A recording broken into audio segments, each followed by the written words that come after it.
Never Say Never by Natasha Jonigan, Chapter 28. It was 9:27 a.m. and my cell phone rang, waking me up, but I let it go to voicemail. Turning over, Ron awoke too with a seductive smile. "What time is it?" he asked. "About 9:30." My cell phone rang again, so I decided to get out of bed to take the call. By the time I walked over to the dresser, it stopped. I tiptoed to the bathroom because of the cold hardwood floors. As I brushed my teeth, I could hear my cell phone again. This was unusual for me. My phone never received so much action before. I grabbed my phone, kissed Ron, and told him I'd meet him in the kitchen. Walking and checking my missed calls, Daryl's number appeared 5 times. This had to be important. There was also a text to call him ASAP. Putting fresh water in the coffee pot, I started the coffee and had a seat to call Daryl. He picked up on the first ring. "Where have you been? Are you okay?" "Yes, I'm okay." "Why do you ask? What's the urgency?" "Honey, your picture is all over the news, kind of on the television." Walking to the den near the kitchen, I picked up the remote and turned the TV on NBC. "They are talking about the George Zimmerman verdict. I heard this yesterday." "What are you talking about?"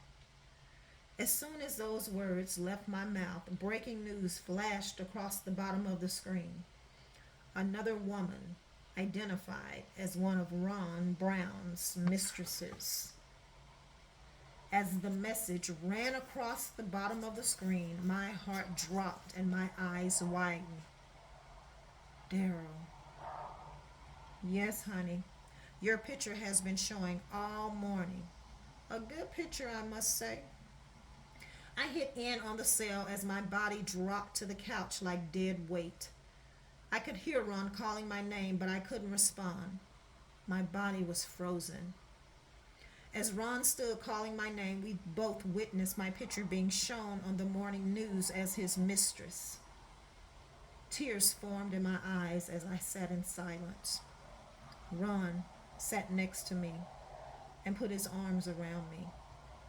At first, I didn't move, being comforted by him. Then my body jerked and my mouth finally mumbled the words. How true is this? Who are these other women?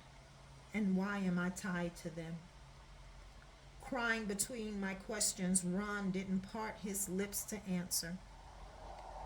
"How did they get my picture, Ron? How?" My voice escalated in anger as the news anchor went into details about my life and who they assumed I was. Ron apologized over and over and reassured me I was the only one. He went on to explain the other women were before me.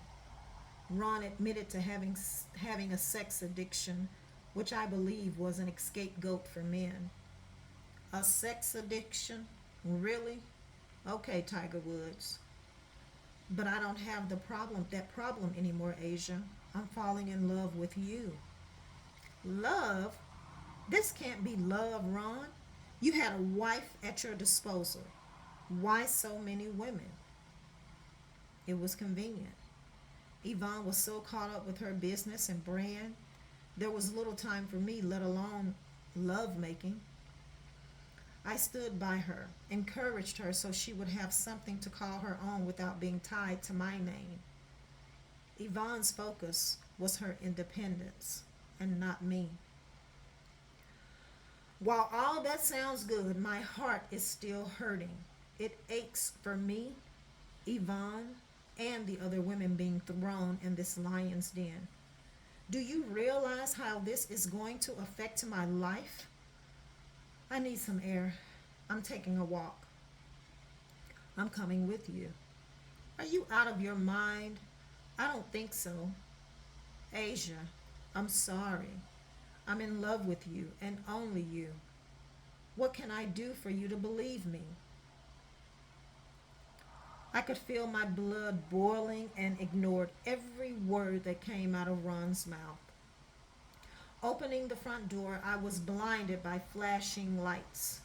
The front porch and yard was inundated with media. Immediately, I slammed the door with my back to it. My body slid down as my butt hit the floor, and tears rushed back to wash my face once again.